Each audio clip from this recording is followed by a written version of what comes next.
오늘 여기에 모인 여러분들을 주님의 이름으로 축복합니다. 사도신경으로 우리의 신앙을 고백하시겠습니다.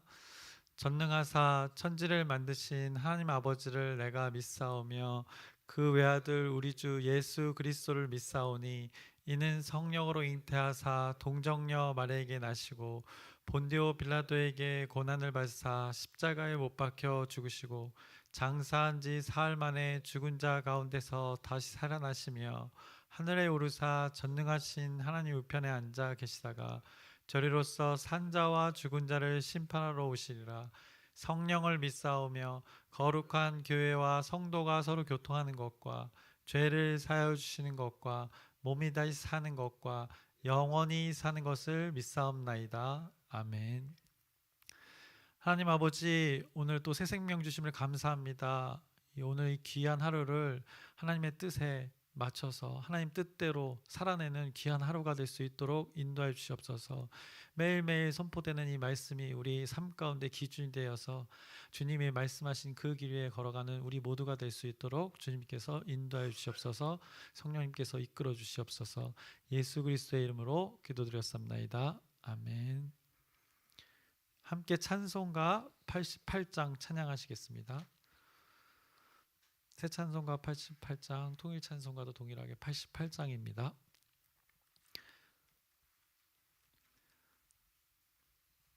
내 진정 사모하는 친구가 되시는 구주 예수님은 아름다워라. 산 밑에 백합하여 빛나는 새벽별 주님 형언할 길 아주 없도다.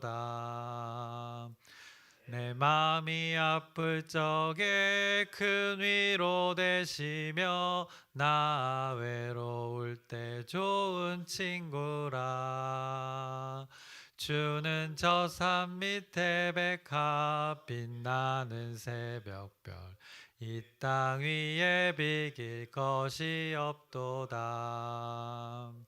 내 맘의 모든 염려 이 세상 고락도 주님 항상 같이 하여 주시고 시험을 당할 때에 악마의 계교를 즉시 물리치사 나를 지키네.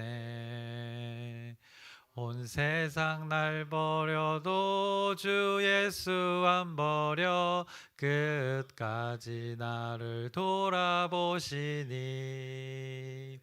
주는 저 산 밑에 백합 빛나는 새벽별 이 땅 위에 비길 것이 없도다.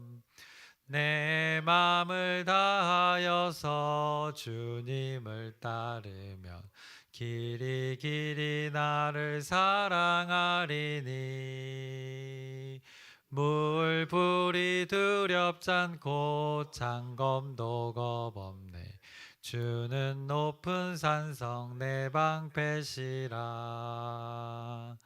내 영혼 먹이시는 그 은혜 누리고 나 친히 주를 뵙기 원하네. 주는 저 산 밑에 백합 빛나는 새벽별 이 땅 위에 비길 것이 없도다.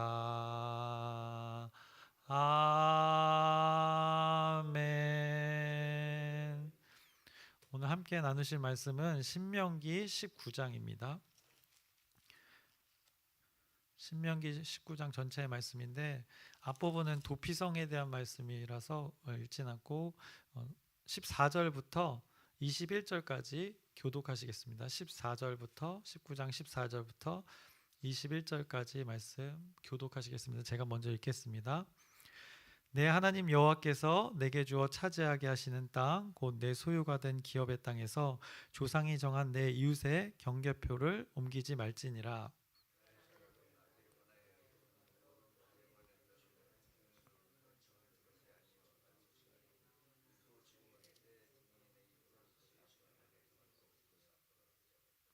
만일 위증하는 자가 있어 어떤 사람이 악을 행하였다고 말하면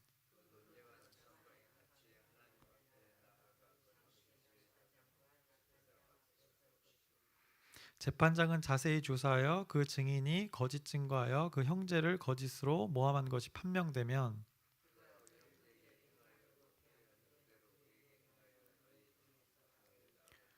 그리하면 그 남은 자들이 듣고 두려워하여 다시는 그런 악을 너희 중에서 행하지 아니하리라. 내 눈이 긍휼히 여기지 말라. 생명에는 생명으로, 눈에는 눈으로, 이에는 이로, 손에는 손으로, 발에는 발로이니라. 아멘. 오늘 신명기 19장의 말씀을 나눌 텐데요. 앞부분은 이제 도피성 민수기에서도 언급되어진 말씀이고 또 이제 여호수아 뒤에도 이제 20장에도 나오는 말씀입니다. 도피성에 대해서는 많이 들어보셨을 겁니다. 이제 가나안 그 약속의 땅은 하나님이 이제 임재하셔서 하나님 당신의 뜻과 의도대로 이제 이스라엘 백성을 다스리겠다는 그 하나의 영역이 됩니다. 그러기 위해서 이제 거기에서 일어나는 범죄는 어떻게 보면 하나님을 이제 무시하고 거룩한 땅인 그곳을 이제 죄로 물들이게 얼룩지게 만드는 것이 될 수 있었습니다. 그들의 이제 광야 이스라엘 백성들의 광야의 때를 생각해 보면 광야에서 이제 성막이 더럽혀지면 제사장들이 그 성막을 정결케 하였습니다. 성막을 중심으로 그들이 이제 광야에서 모여 살았기에 그들 백성들도 그 성막을 주변으로 모여 살 때 부정하지 않도록 정결을 유지해야 했습니다. 그래서 정하지 않을 경우에는 진영 그 모인 곳 진영 밖에서 지내다가 오는 다시 돌아오게 된 그 많은 규례들을 우리가 레위기에서도 확인할 수 있었습니다. 이렇듯 이제 새로운 땅 그곳에서도 이제 정결하게 살아야 할 것은 어떻게 보면 당연한 것입니다.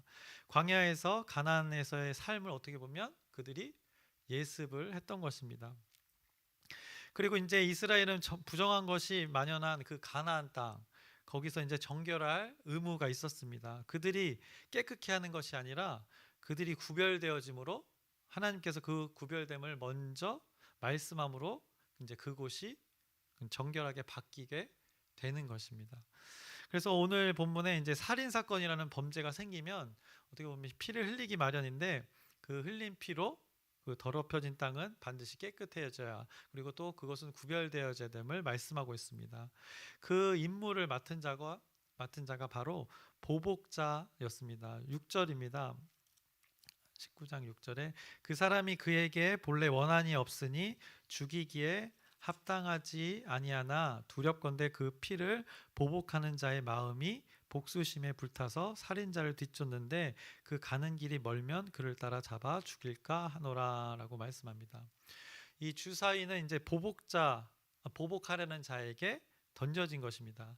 살인당한 자와 관계된 자들은 이제 보복을 생각했을 것입니다. 그런데 이 생명을 빼앗는 그 악순환을 하지 말라고 하나님께서 말씀하시는 것입니다. 이어서 7절에서 10절을 제가 읽겠습니다. 그러므로 내가 내게 명령하기를 새 성읍을 너를 위하여 구별하라 하노라. 내 하나님 여호와께서 내 조상들에게 맹세하신 대로 내 지경을 넓혀 내 조상들에게 주리라고 말씀하신 땅을 다 내게 주실 때 또 너희가 오늘 내가 너희에게 명하는 이 모든 명령을 지켜 행하여 내 하나님 여호와를 사랑하고 항상 그의 길로 행할 때에는 이 셋 외에 새 성읍을 더하여 내 하나님 여호와께서 내게 기업으로 주시는 땅에서 무죄한 피를 흘리지 말라. 이같이 하면 그의 피가 내게로 돌아가지 아니하리라. 내게 기업으로 주시는 땅에서 무죄한 피를 흘리지 말라면서 이제 서편 이쪽 동편에 주었던 세 개의 도피성 외에 이제 서편에도 세 개의 도피성을 만들라고 하나님께서 말씀하고 계시는 것입니다. 이제 그는 살인자를 직접 죽이지 말고 법정에 데리고 가야 했습니다. 그 보복을 하려고 하는 사람은 그 살인자를 직접 죽이지 말고 법정에 사실은 데려가야 했습니다.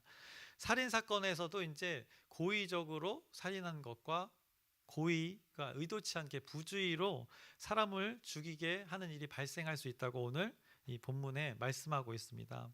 이럴 경우에도 살인이라는 그 결과만을 가지고서 살인자를 징계하는 것은 당시의 법인 그 눈에는 눈, 이에는 이의 법을 적용할 경우에는 의도치 않게 부주의하게 그 사람을 죽인 것 때문에 어떻게 보면 이 사람이 어떻게 보면 억울하게 될 수 있다는 그 상황에 대해서 하나님께서 대처 방법을 알려주고 계시는 것입니다. 그래서 어떻게 보면 결론적으로 말하면 의도치 않게 살인한 경우 살인자에 대해서 그 복수하는 것을 금지하라는 명령을 말씀해 주고 계시는 것입니다. 그리고 그 사건이 인간의 그 어떤 직접적인 통제 밖에 있는 곧 하나님의 어떤 의도가 반영된 것임을 알려주는 것입니다. 우리가 이 하나님의 섭리를 다 알 수는 없습니다. 그리고 또 이런 사람의 죽음이 꼭 죄와 연결되는 것이 아님을 우리가 세상을 살아가다 보면 알게 되게 됩니다. 그래서 저희도 이제 신학을 해서 이제 신학교에 가면 이런 신정론에 대해서 배웁니다. 악과 고통의 문제에 대해서 이제 성경을 근거로 우리가 배우고 막 엄청나게 토론을 하게 되는데 이 악과 고통의 문제를 다루기 시작하면 이 하나님의 섭리를 우리 인간의 생각으로 쉽게 규정하는 것이 굉장히 어렵습니다. 또 성경을 근거로 규정한다고 해도 우리 실생활에는 적용될 수 없는 것들이 사실 많이 존재합니다. 신정론은 아니지만 예를 들어서 우리는 하나님의 말씀을 근거로 이제 교리라는 것을 정합니다. 그래서 이것을 규정하는 경우가 있습니다. 예를 들어서 이것입니다. 로마서 10장 17절의 말씀입니다. 이렇게 처음에 시작합니다. 믿음은 들음에서 나고라고 말하고 있습니다. 로마서 10장 17절 이렇게 말하고 이것을 적용해서 이 교리를 적용해서 하나님의 말씀을 실제로 들어야만 한다고 생각하는 사람들이 있습니다. 그리고 로마서 10장 9절의 말씀입니다. 내가 만일 내 입으로 예수를 주로 시인하며 라는 말씀이 있습니다. 입으로 예수 그리스도가 주인입니다라고 입으로 고백해야만 그리스도인으로서 인정된다는 것입니다. 그러면 생각해 볼 때 태어날 때부터 아니면 후천적으로 청각에 장애가 있고 말을 못하는 자들은 예수를 그리스도를 주인으로 인정 못하는 것입니까? 그리고 태어날 때부터 시각에 장애가 있고 뇌에 어떤 결핍으로 인해서 몸에 장애가 있는 자들은 하나님을 믿을 수 없는 존재가 태어나게 된 것입니까? 그리고 그들이 그 결과가 죄의 결과로 이루어진 것입니까? 그것이 결코 아니라는 것입니다. 하나님의 섭리를 인간의 뇌로 그것을 다 규정 지을 수는 없습니다. 그것처럼 의도치 않게 죽음을 맞이한 이들에 대한 하나님의 어떤 이유가 있을 것이라는 것을 여기에 여지를 남겨두는 말씀이 오늘 19장에 나와 있습니다. 제가 경험한 것 중에 이제 세월호 사건도 있습니다. 뭐 정치색을 쫙 빼고 그들이 기독교인들도 있고 기독교인 아닌도 있지만 그들이 어쨌든 사고로 그 꽃다운 나이에 죽음을 맞이하게 됐습니다. 그리고 또 제가 아는 지인의 아들이 20살이 좀 넘어서 이제 한창 결혼 정년기인데 그 아들을 잃은 그 권사님을 알고 있습니다. 경험한 권사님을 또 옆에 두고 있습니다. 또 암으로 어머니를 잃고 교통사고로 아버지를 잃은 친구도 있습니다. 또 어떤 권사님은 우연히 무단횡단하는 그 할머니를 이렇게 사고로 가해자가 된 그런 경우도 있어요. 이거는 사람이 의도치 않은 일들이 굉장히 많습니다. 이것을 뭐 제가 예화로 사용하는 의도는 전혀 없습니다. 이들이 모두 기독교인들인데 이 사건을 통해서 사람의 그 생각 밖의 일들이 우리 아주 가까운 곳에서 일어나는 것을 우리는 삶에 가까운 곳에서 목격하게 됩니다. 실제로 또 경험하게 됩니다. 이것이 우리의 인간으로 생각으로는 다 규정 지을 수 없는 것들이 세상에 존재한다는 것입니다. 물론 그 안에 하나님의 섭리가 분명히 있다는 것입니다. 다시 본문으로 돌아와서 이런 상황에서 하나님께서 이 부주의로 인한 살인을 범하게 된 자를 보호하는 것은 당연하다고 말합니다. 그래서 보호할 규정을 오늘 이 도피성에 피하라고 말씀하고 계십니다. 이것이 바로 오늘 말씀하는 도피성의 제도입니다. 부주의로 살인한 자는 도피처로 도망하여서 생명을 보호받을 수 있었습니다. 그래서 시내산 언약에서도 이 광야에서는 어떻게 보면 도피처가 이 성막이 되었었습니다. 이것은 여호와 하나님의 보호를 받을 수 있는 곳이었습니다. 광야 생활 동안에 이스라엘은 그 한 곳에서 생활했습니다. 광야에서 그 성막을 중심으로 이동하면서 생활했는데 도피성은 바로 성막 한 곳으로 어떻게 보면 충분했습니다. 그러나 가나안 땅을 이제 분배받고 나누면 이제 뿔뿔이 흩어져서 땅을 분배받아서 흩어져 살게 되는데, 이제 그 지역을 이제 3등분해서 레위인의 그 도성을, 도피성을 하나님께서 지금 정해주고 계시는 것입니다. 그것은 광야의 그 성막처럼 속죄의 은혜를 받는 곳이 되는 것이 바로 오늘 이 도피성이 되는 것입니다. 왜냐하면 도피성은 그 부주의로 인한 살인을 경험했을 때 그것을 피할 수 있는 유일한 곳이 되기 때문입니다. 이에 해당될 경우 살인 자체라는 그 결과로 인해서 그들은 속죄 제사를 드려야 했습니다. 그런데 그가 바쳐야 하는 속죄 제물은 어떻게 보면 자신의 피가 될 수 있는데, 그 자신의 피가 아니라, 왜냐하면 피값을 치러야 되기 때문에 피를 드려야 되는데, 그 자신의 피가 아니라 대제사장이 그 도피성이라는 곳 성읍에 거하였기 때문에 그가 대신해서 그곳에서 제사를 드렸습니다. 그래서 민수기 35장 26절에서 28절에 그 대제사장이 죽기까지는 원래 거주지로 돌아갈 수 없음을 말씀하고 있습니다. 그러나 살인자가 어느 때든지 그 피하였던 도피성 지경 밖에 나가면 피를 보복하는 자가 도피성 지경 밖에서 그 살인자를 만나 죽일지라도 피 흘린 죄가 없나니, 이는 살인자가 대제사장이 죽기까지 그 도피성에 머물러야 할 것임이라. 대제사장이 죽은 후에는 그 살인자가 자기 소유의 땅으로 돌아갈 수 있느니라 라고 말씀합니다. 이걸 도피성에 관한 말씀에 이어서 이제 어쨌든 도피성을 말씀하시면서 이제 하나님의 그 섭리 가운데 그 피할 길을 이스라엘 백성들에게 허락하셨다는 것을 우리가 오늘 이 13절까지 확인할 수 있습니다. 이어서 이제 14절에서부터는 우리가 오늘 읽었는데, 그 이웃의 경계 표를 옮기지 말라는 말씀이 나옵니다.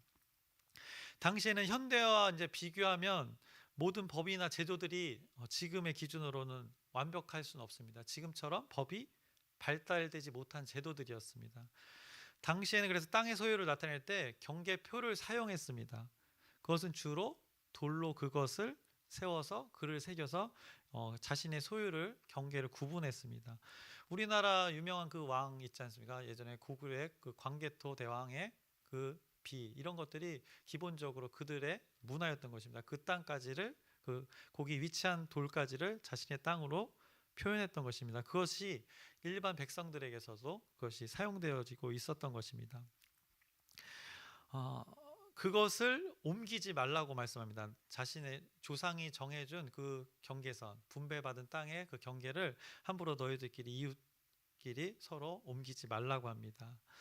14절입니다. 내 하나님 여호와께서 내게 주어 차지하게 하시는 땅, 곧 내 소유가 된 기업의 땅에서 조상이 정한 내 이웃의 경계표를 옮기지 말지니라. 그리고 이렇게 말씀하시고 이어서 이제 두세 증인의 입으로 그 판결을 내리라는 말씀이 이어집니다. 모든 악에 관하여 그리고 모든 죄에 관하여 분쟁이 발생했을 때 그 판결을 내릴 때 한 명의 증인으로 그것을 정할 것이 아니라 2명이나 3명의 증인으로 그 사건을 확정하라고 15절에 말씀합니다. 다시 한번 제가 읽겠습니다. 사람의 모든 악에 관하여 또한 모든 죄에 관하여는 한 증인으로만 정할 것이 아니요 두 증인의 입으로나 또는 세 증인의 입으로 그 사건을 확정할 것이며 라고 말씀합니다. 또 거짓 증거하는 증인이 있다고 해서 그것에 대한 죄를 고발할 때는 그 당사자 두 사람이 여호와께서 계시는 곳 그 제사장과 재판관 앞에 서서 판결을 받으라고 말합니다. 그리고 나서 혹시라도 거짓 증거가 맞다고 판명되면 거짓 증거자는 이제 피해자와 동일하게 피해를 입히라고 말합니다. 이것이 한문의 뜻으로 동해보복법입니다. 동일한 상해나 동일한 배상의 원칙을 그에게, 거짓 증언하는 자에게 적용하라는 것입니다. 그래서 그것이 생명에는 생명, 눈에는 눈, 이에는 이, 이것이 그 동해보복법입니다. 그래서 이 법을 둠으로써 나머지 백성들이 이것 때문에 두려워해서 다시는 그런 일이 없도록 하나님께서 이 법을 주시는 것입니다. 그런데 무조건 사건이 벌어지면 이렇게 생명에는 생명으로 뺏어라, 이렇게 눈에는 눈으로 하라는 그 의도가 아닙니다. 강조점이 어디에 있는지를 우리는 항상 파악해야 합니다. 우리도 누군가와 대하고 말할 때는 의도를 가지고 이야기할 때가 많습니다. 그래서 말의 속성에는 그 의도를 전달하는 것이 있는데, 그래서 오늘 선포되는 이 분쟁에 대한 결과를 눈에는 눈, 이에는 이를 말하고 있지만 결국에는 이 공동체, 건강한 공동체 존재를 위한 다 하나의 방법임을 하나님께서 말씀해주고 계시는 것입니다. 일단은 그 범법자에 대한 규제를 통한 당시의 사회 공동체의 그 정의와 질서를 유지하는 것을 우선적으로 했습니다. 그리고 근본적으로는 이 억울한 피해를 방지하기 위한 그 하나의 방법인 것입니다. 개인적인 감정의 보복으로 그 피해, 그 악순환이 없도록 오늘 19장의 말씀을 하나님께서 이스라엘 백성들에게 주신 것입니다. 그래서 다시 한번 말씀드리면 결론은 눈에는 눈, 이에는 이게 아니라 사람을 소중히 여기고 공동체의 그 악을 제거하기 위한 최소의 규범임을 하나님께서 선포하고 계시면 우리는 깨달아야 할 것입니다. 성경에 나온 말씀이라고 해서 당시의 법을 현재 우리에게 적용하는 것은 어떻게 보면 성경에 대한 무지일 것입니다. 성경에 기록될 당시의 법을 기준으로 그들이 살아가고 있었음을 우리 인지하고 그들이 왜 그렇게 살아갔는가, 하나님의 의도는 무엇인가, 이 알맹이를 우리는 취해야 하는 것입니다. 그래서 하나님께서 우리에게 전달하는 것이 바로 그 알맹이라는 것입니다. 자, 이렇게 오늘의 말씀을 우리가 돌아봤는데요. 신명기, 오늘 이 말씀을 들으면서 계속 무엇인가 떠오르지 않습니까? 우리가 신명기를 계속해서 나누고 있는데 각 장마다 조금씩 다른 이야기들을 하면서 말씀을 하면서 무엇인가를 계속 자세히 설명해 주고 있습니다. 19장에서도 지금 무엇인가를 자세히 설명해 주고 있습니다. 풀어서 설명해 주고 있는 것입니다. 어떤 명령만 딱 던지는 것이 아니라 아주 실제적인 그 상황을 예로 들어서 설명해 주고 있습니다. 그래서 신명기가 계속해서 얘기합니다. 말씀합니다. 쉐마 이스라엘, 들으라 이스라엘. 뭘 들으라는 것입니까? 바로 율법입니다. 하나님의 말씀입니다. 처음에는 그 율법 10가지 말씀을 딱 이렇게 때려놓고 이미 어떻게 보면 신명기 전에 이미 선포된 10가지 말씀을 가지고 와서 그것을 지금 실제적인 예로 자세하게 풀어주고 있는 것입니다.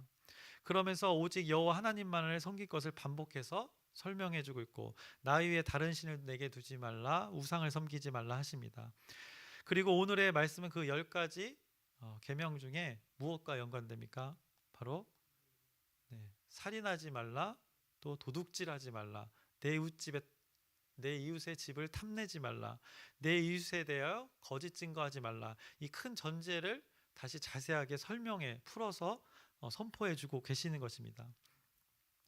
앞서 오직 여호와만을 섬기는 것을 굉장히 강조했습니다. 신명기 우리 앞부분을 보면. 근데 오늘 본문에는 이제 하나님이 하늘만 보고 살라고 하지 않으시는 것입니다. 이렇게 저를 보시면 이렇게 하늘만 보고 살아가는 사람들이 있습니다. 근데 하늘도 보지만 이제 고개를 좀 내려서 옆을 보라고 말씀하시는 것입니다. 나와 관계된 사람들과 관계를 잘 하라고 말씀하고 계십니다. 새벽이지만 한번 저를 한번 따라 하셔도 될까요? 그러니까 고개를 일단은 위로 한번 보시고 한번 내려서 옆으로 한번 보세요. 웃음이 절로 나오시죠? 그죠? 지금 보니까 웃음이 나오고 계신데 이렇게 이웃과 화목의 관계를 맺기 위한 방법을 하나님께서 지금 말씀하고 계시는 것입니다. 그래서 며칠 전 말씀에도 계속해서 언급되어진 말씀이 있지만 이제 고개를 옆을 돌리다가 아래로 더 내려서 아래를 보라고 또 이 앞전에 말씀하셨습니다. 레위인들과 그 과부와 고아 객들이 그러면 보이게 되는 것입니다. 그리고 그들이 우리보다 뭐 이렇게 낮다는 표현이 아니라 왜냐하면 어려움에 주저앉아 있을 경우 우리보다 지금 낮은 곳에 있을 수 있기 때문입니다. 신명기는 이렇게 10가지 계명을 구체적으로 다시 설명하는 것입니다. 여러분이 진주 목걸이를 생각하셨으면 좋겠습니다. 이번 임직식 때도 보면 특별한 날에 아주 은은하게 빛나는 그 진주를 이렇게 목에 거신 분을 봤는데 이 신명기 한 장 한 장이 그 진주 하나하나 알맹이들입니다. 그것을 이제 하나의 줄로 쫙 연결해서 하나의 진주 목걸이로 지금 하나님이 만들고 계시는 것입니다. 신명기 하나의 말씀들이 10가지 계명이라는 그 율법 안에 지금 담겨져 있습니다. 그래서 그 전제는 하나님의 사랑과 이웃사랑이 전제되어 있습니다. 그 은은하게 빛나는 주옥 같은 말씀들이 이제 줄로 깨어서 보배의 말씀으로 지금 전달되어지고 있는 것입니다. 모세 입을 빌어서 여호와 하나님께서 그들에게, 우리들에게 자세하게 풀어주고 계시는 것입니다. 그들을 소유 삼으셔서 그들의 공동체가 건강하게 살아갈 수 있도록, 또 그들 한 사람 한 사람이 기쁨을 누리고 살아갈 수 있도록 지금 인도하고 계시는 것입니다.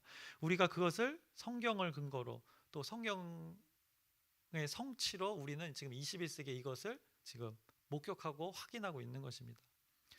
근데 이것을 진짜 안 믿는 건 좀 이상하지 않습니까? 안 믿을래 안 믿을 수가 없습니다. 이런 과정들을 보면은, 이 말씀이 그대로 성취되어는 과정을 보면 우리가 하나님을 믿지 않는 것이 어떻게 보면 어불성설인 것 같습니다.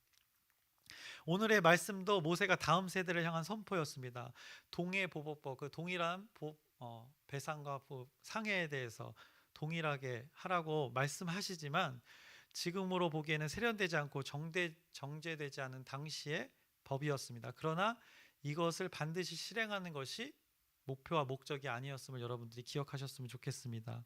하나님은 공동체의 그 건강함과 하나님의 사랑과 정의와 공의가 이 땅에 이루어지기를 원하셨습니다.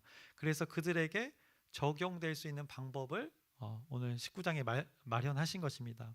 그래서 방법에 앞서 목적과 목표를 지금 먼저 제시해 주고 계시는 것입니다. 이것이 결국에는 이 말씀이 확장되고 확장되어져서 예수님의 가르침은 어디에 이르렀냐면 마태복음 5장 38절에서 44절의 말씀입니다. 또 눈은 눈으로 이는 이로 갚으라 하였다는 것을 너희가 들었으나 나는 너희에게 이르노니 악한 자를 대적하지 말라. 누구든지 내 오른뺨을 치거든 왼편도 돌려대며 또 너를 고발하여 속옷을 가지고자 하는 자에게 겉옷까지도 가지게 하며 또 누구든지 너로 억지로 오리를 가게 하거든 그 사람과 심리를 동행하고 내게 구하는 자에게 주며 내게 꾸고자 하는 자에게 거절하지 말라. 또 내 이웃을 사랑하고 내 원수를 미워하라 하였다는 것을 너희가 들었으나 나는 너희에게 이르노니 너희 원수를 사랑하며 너희를 박해하는 자를 위하여 기도하라. 진짜 기가 막힙니다. 이렇게 이분이 우리의 주인 되십니다.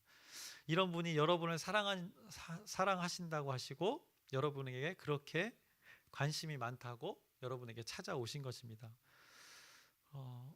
이제 말씀이 거의 설교가 이제 끝나가는데 제가 사투리를 잘 못하는데 이렇게 말씀하시는 것입니다. 여러분에게 다가와 이렇게 말씀하십니다. 야야 오늘 하루 잘 살아보자잉. 이제 사투리가 여기서는 제가 굉장히 잘하는 것처럼 적어졌는데 잘 이게 표현이 안 되네. 하나님께서는 거창하고 대단하고 이런 거 말고 오늘 하루를 살아도 서로 사랑하면서 이 건강한 공동체를 이루며 살라고 오늘 19장에 말씀하고 계시는 것입니다. 그래서 아까도 여러분들에게 좀 요구했지만 새벽이라 좀 그렇지만 오늘 요구가 굉장히 많은데 옆사람에게 한번 이 사투리로 한번 표현해 보는 거 어떨까요? 야 오늘 하루 잘 살아보자. 이 마음이 오늘 19장에 담겨져 있다는 것입니다. 그래서 말씀을 정리합니다. 도피성의 목적이 분명히 있으셨습니다. 경계석을 함부로 옮기지 말라는 것에도 분명히 목적이 있으셨습니다. 거짓 증거하지 말라는 의도가 분명히 있으셨습니다. 이것은 다 하나님 말씀 안에서 사랑과 정의와 정의의 공동체를 이루어 가라는 그 하나님의 소유된 백성의 삶임을 말씀하시는 것입니다. 이스라엘 백성들에게 그리고 우리에게 지금 말씀하시는 것입니다. 그래서 오늘 우리 한 사람 한 사람이 진주입니다. 하나님의 그 말씀의 줄로 하나 되어서 기쁨의 잔치에 그 목에 걸리는 진주 목걸이처럼 오늘 하루 여러분이 그리스도의 삶을 살기를 주님의 이름으로 축원합니다. 네. 하나님 아버지, 오늘도 하나님의 말씀을 나누었습니다. 이 신명기의 말씀이 율법입니다. 율법을 자세히 설명해 주었습니다. 하지만 우리와 동떨어진 것이 아닙니다. 우리의 실제 삶 가운데 이것을 살아낼 수 있습니다. 하나님께서 그렇게 이끌어 가시겠다고 선포하신 것입니다. 오늘 우리의 삶 가운데 이 말씀이 드러나는 귀한 오늘 우리 하루가 될 수 있도록 인도하여 주시옵소서. 예수 그리스도의 이름으로 기도드렸사옵나이다. 아멘. 하늘에 계신 우리 아버지여, 이름이 거룩히 여김을 받으시오며 나라의 마옵시며 뜻이 하늘에서 이루어진 것 같이 땅에서도 이루어지이다. 오늘날 우리에게 일용할 양식을 주옵시고 우리가 우리에게 죄 지은 자를 사하여 준 것 같이 우리의 죄를 사하여 주옵시고 우리를 시험에 들게 하지 마옵시며 다만 악에서 구하옵소서. 나라와 권세와 영광이 아버지께 영원히 있사옵나이다. 아멘. 함께 기도 제목 짧게 나누겠습니다. 우리 아픈 자들을 위해 회복을 위해서 기도 부탁드립니다. 그리고 떨어져 지내는 그 지체들을 위해서 기도 부탁드립니다. 그리고 공동체를 위해서 이 여름 사역과 우리 이제 한 사람 한 사람 그 심령의 부흥을 위해서 말씀에 붙들릴 수 있도록 여러분의 중보기도 부탁드립니다. 주님을 크게 한번 부르짖고 함께 기도하시겠습니다. 주여!